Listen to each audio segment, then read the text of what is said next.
এমন নেতা আমরা পেয়েছি যেই নেতা মরার পরে যদি কবরে রাখা হয়, রাখার সময় কি আমরা এটা বলি বিসমিল্লাহি ওয়া মিল্লাতি আওয়ামী লীগ, বিসমিল্লাহি ওয়া মিল্লাতি বিএনপি, বিসমিল্লাহি ওয়া মিল্লাতি জাতীয় পার্টি, বিসমিল্লাহি ওয়া মিল্লাতি জামাত, বিসমিল্লাহি ওয়া মিল্লাতি জাসদ, আমরা কোনদিন বলি না?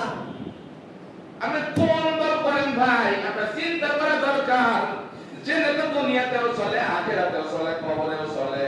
আপনি দুনিয়ার জমিনে কি করেছেন জানি না, নামাজ পড়েছেন, নামাজ পড়েন নাই সেটাও আপনার ব্যক্তিগত ব্যাপার।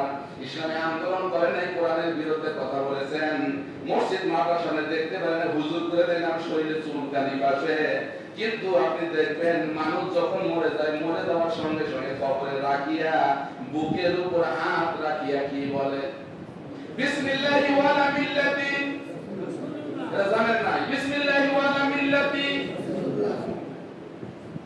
আল্লাহ ডাকতে কয় নবী দেখেন দুনিয়ার জমিনে হয়তোবা টাকার গরমে, অর্থের গরমে, শরীরের গরমে আপনাকে মানে নাই, কিন্তু এখন যে কবর জগৎ থেকে কিয়ামত পর্যন্ত আমার নিয়ন্ত্রণে থাকতে হবে। এই দেখেন ওই মানুষটা যদি আপনাকে না মানে কিন্তু মরার পর আপনাকে মানতেছে। আপনি বলুন তো দুনিয়ার জমিনে বেঁচে থাকা অবস্থায় যদি আপনি কোরআন না মানেন, নেতাকে রাসূল হিসেবে যদি না মানেন, মরার পরে মানিয়া কোনো লাভ আছে? আর কোনো লাভ আছে নাকি? দ্বিতীয় নাম্বার হলো সাইয়্যিদুল কওনাইন। কি বললাম? সাইয়্যিদুল কওনাইন। সাইয়্যিদুল কওনাইন অর্থ হলো এই দুনিয়ার ওই দুনিয়া, এই দুনিয়ার ওই দুনিয়ার মধ্যে যত কিছু আছে সব কিছুর নেতা হলো বিশ্ব নবী মুহাম্মদুর রাসূলুল্লাহ সাল্লাল্লাহু আলাইহি ওয়াসাল্লাম। চতুর্থ নাম্বার হলো সাইয়্যিদুল আলামিনা। দুনিয়ার জমিনে আল্লাহ তাআলা যত মাখলুক সৃষ্টি করেছে সমস্ত মাখলুকের নেতার নাম হলো মুহাম্মদুর রাসূলুল্লাহ। আর জোরে বলেন মুহাম্মদুর রাসূলুল্লাহ সাল্লাল্লাহু আলাইহি ওয়াসাল্লাম। আল্লাহ তাআলা বলেছে পঞ্চম নাম্বার যে তাফসীরটা আল্লাহ সানাউল্লাহ বাণীপতি রাহমাতুল্লাহ আলাইহি বলেন সেটা হলো সাইয়্যিদুল মুরসালিন। আল্লাহ তাআলা দুনিয়ার মানুষ ভালো করে শুনিয়ে রাখো, দুনিয়ার জমিনে যে পুরা রাসূল আমি প্রেরণ করেছি সব রাসূলের নেতা হলো মুহাম্মদুর রাসূলুল্লাহ। চিৎকার মেরে বলেন সুবহানাল্লাহ। আমি যে জিনিসটা আয়াত বলছিলাম ওয়াকাল্লাযিনা কাফারু লা তাসমাউ লিহাযাল কুরআন, বিগত দিনে এই কোরআনের তেলাওয়াত চলছে কোনো সমস্যা নাই, কিন্তু কোরআনের অর্থ, কোরআনের তাফসীর করতে গেলে সমস্যা কম ছিল না বেশি ছিল? সবাই জানেন না কম ছিল না বেশি ছিল? আল্লামা যেগুলো বক্তা বাংলার জন্য তেজ কাটানো বক্তা, এই যে আজিজুল খান জিহাদি গত বছর তার আগের বছর প্রোগ্রাম করছে। আমি ছোট মানুষ, প্রত্যেক বক্তার সাথে চুপকে মুখে কথা হয়, ডাকতে বসে কেন আমরা কতবার ভিতরে যাই আবার বের হই, অনেক কষ্ট লাগে। এই বাংলার জমিন 96% মুসলমানদের জমিন, ওলি আল্লাহদের জমিন, শহীদ গাজীদের জমিন। এই বাংলার জমিনের কোরআনের কথা বলতে দেওয়া হয় না, আমাদের কত কষ্ট। আর কত দূরের কথা কেন, আমি আসলে সিরাজি তো ছোটখাটো মাহফিল করি, অনেক জায়গা গেলে পারে আগে কানে ফুল লাগায় দেয়, ডাকতে বলে হুজুর সব কোন সমস্যা নাই, কিন্তু হক কথাগুলি আপনি বলেন না। আমি ডাকতে বললাম ভাই আমার নিয়ে আসেন তো হক কথা বলার জন্য। আল্লাহ পাক ডাকতে বলেন ওয়াদাল্লাহি হকুন, কোরআন হাদিস থেকে যারা কথা বলে এটা হক না মিথ্যা। তাহলে দেখেন সেই কোরআন একটা সমাবেশের শুরুতে কোরআন তেলাওয়াত করলে সমস্যা নেই, হুজুর ভালো, আর ওখানে যদি তাফসীর মাহফিল করিয়া কোরআনের অর্থ বলা হয় আর কোরআনের তাফসীর করা হয়, যখন ওদের সাথে হুজুরের তাফসীরের সাথে ওদের জীবনের সাথে মেলে না, তখন কিন্তু হুজুরের উপর তারা রাগ হয় না খুশি হয়? আর যখন রাগ হয় না খুশি হয়? দুনিয়ার জমিনে ভালো করিয়া মনে রাখবেন, আপনার ব্যক্তিগত ব্যাপার, নামাজ পড়েন না, আল্লাহর কাছে মাফ চাইবেন, আল্লাহ মাফ করে দিতে পারে, জাহান্নামে দিতে পারে। আল্লাহ তো নিষেধ করে দিয়েছেন সুদ খান, ঘুষ খান, অন্যায় করেন, আপনি করতেছেন, আপনি তার জন্য আসামির কাঠ গড়াইতেছে, কিয়ামতের আদালতে জাহান্নামে আপনাকে কাটতে হবে। আল্লাহ ডাকতে কয় দুনিয়ার জমিনে কোন মানুষ যদি ইসলামের বিরুদ্ধে কথা বলে, তার বিরুদ্ধে, আর যখন কার বিরুদ্ধে?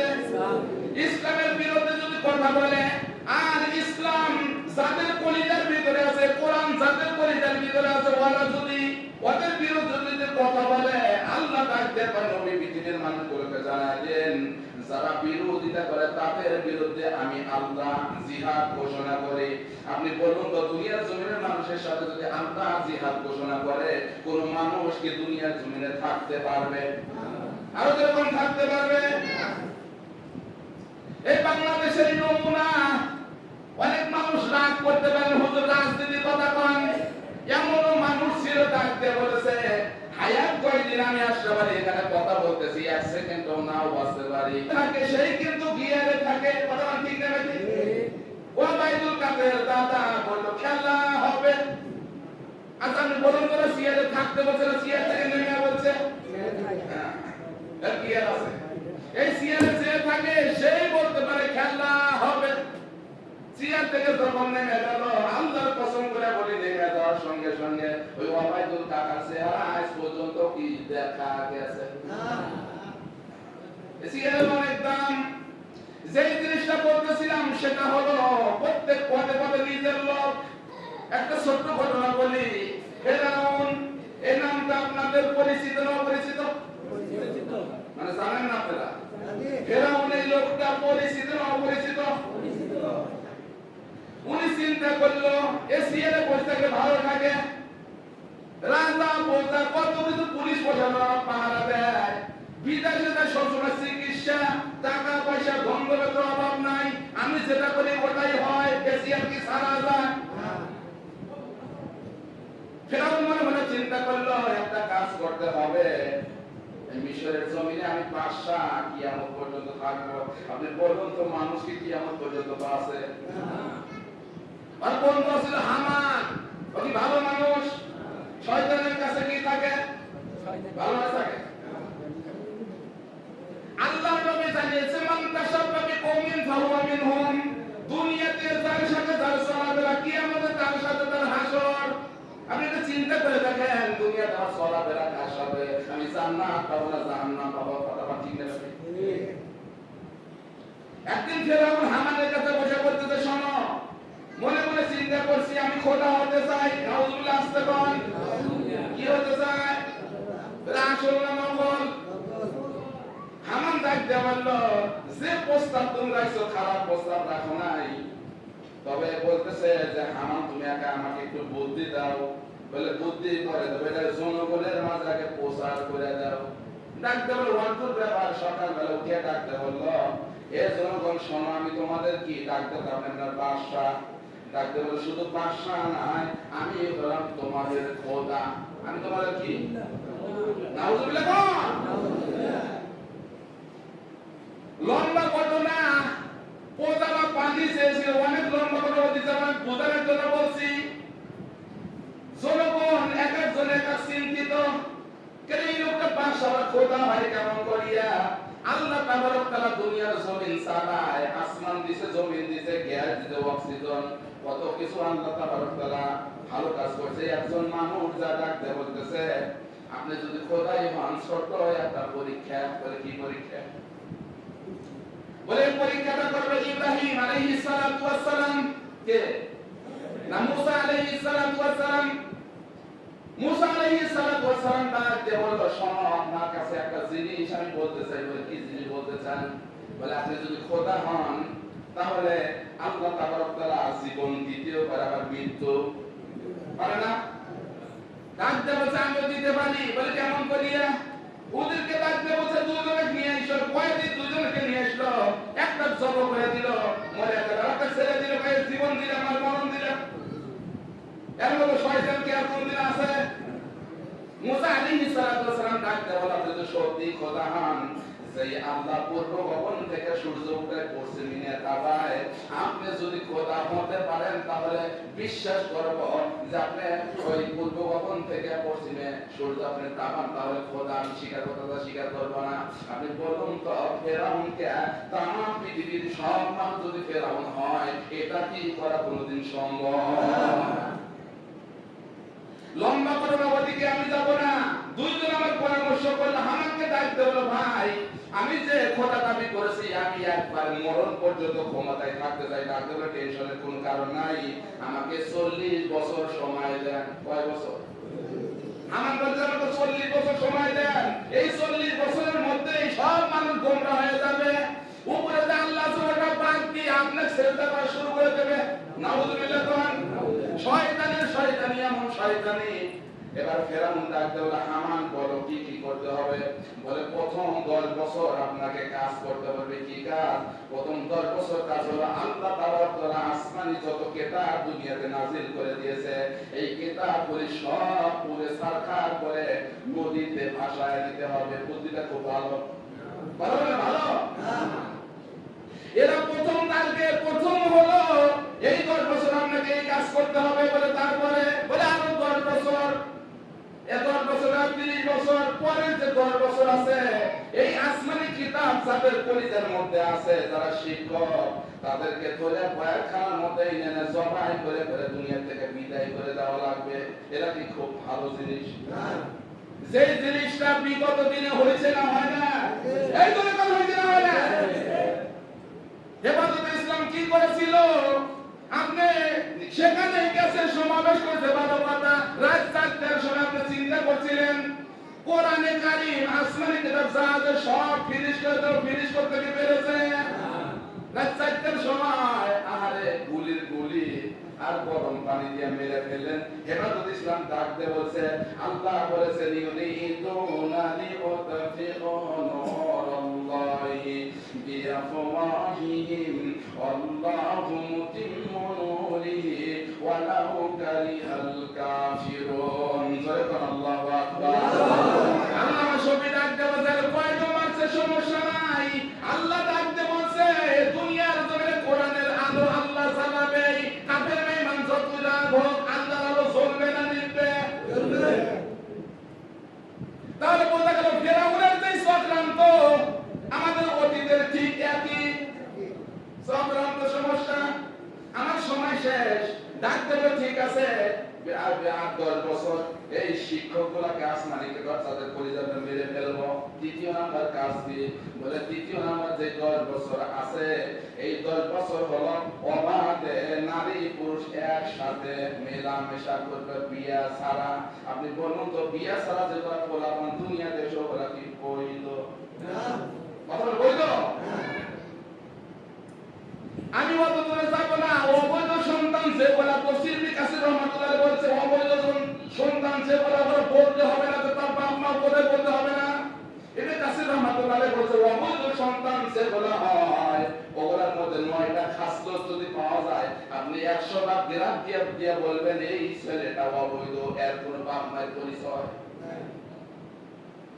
তার 1 নাম্বার হলো, তার আমি বলবো না, সবই বলবো না। 1 নাম্বার হলো ইবনে কাসির রাহমাতুল্লাহ বলছে, তার মাথা গরম থাকবে, কথায় কথায় মুখ করবে। ওই মানুষটা এই 9টার মধ্যে একটা বলতে পারেন কেমন করিয়া? ওয়ালিদ ইবনে মুগীরা আল্লাহ রাসূল সাল্লাল্লাহু আলাইহি ওয়াসাল্লামকে গালি দিয়েছে, সবসময় মাথা গরম। মুহাম্মদকে দেখলে উল্টা গালি। বিশ্বনবী মুহাম্মদ রাসূলুল্লাহ মাটির দিকে তাকিয়ে চোখের পানি ফেলায় কাঁদেন। আল্লাহ ডাকতে কয়, জিবরাইল যাও আমার বন্ধুকে সুন্দর করে জানিয়ে দাও। কোরআনে কারীম জানিয়েছে, উতুল্লিম বাদা যালিকা জানিম। জিবরাইল আসিয়া কয়, ইয়া রাসূলুল্লাহ, আমি বললাম মাথা উঠান কাঁদেন কেন?